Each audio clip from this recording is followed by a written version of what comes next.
by the book Ketanji Brown Jackson. Describe your ideal reading experience. Sitting in a beach chair under a big umbrella, as secluded a spot as I can find, listening to the sound of waves and the seagulls, watching the tide come in. It should be so relaxing, and the book should be so thought-provoking that I occasionally close my eyes to ponder a point and drift off to sleep.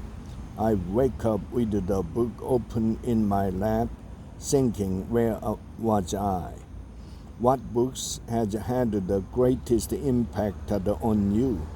This is too hard a question.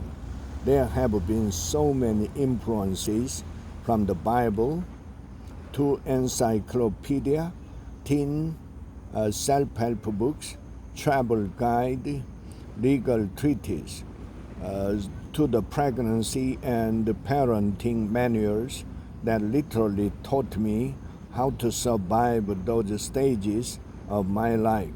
You have to remember, I came up before you could just ask the internet whatever you wanted to know. Why did you want a memoir that moves seamlessly between law and life? I thought that a memoir about my ascension to the Supreme Court should introduce and focus in on cases that have some of the intersection with my personal narrative. And as it turns out, there is a lot of intersection because the law has had such a direct impact on my family and on the lived experience of black people in the country generally. You are clearly cared about writing well from the earliest age.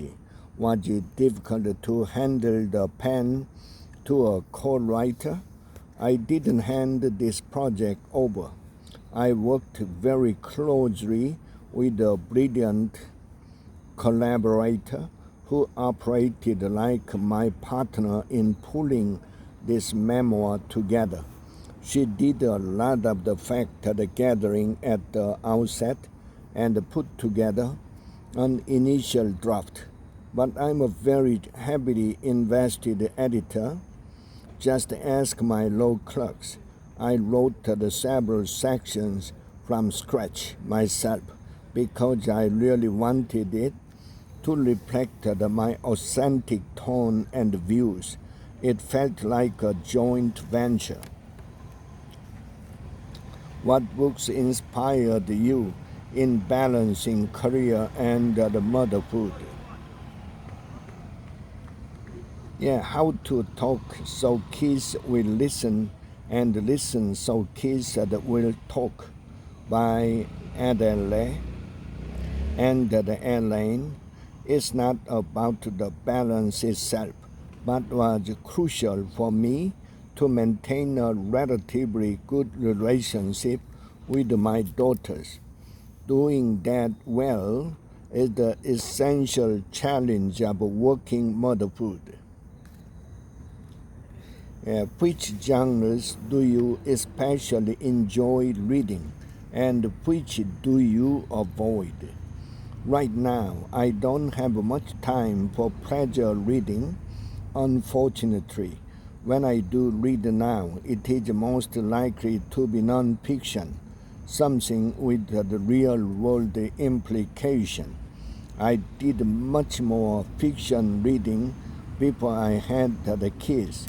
When the girls came, I basically switched to parenting and self-help books, especially books that helped me understand the challenges and the triumphs of parenting a neurodiverse child. I don't think I've indulged in reading fiction in many years. I hope to get back to doing so now that our daughters are grown, but I would avoid anything that would qualify as a horror story. I don't like to be frightened.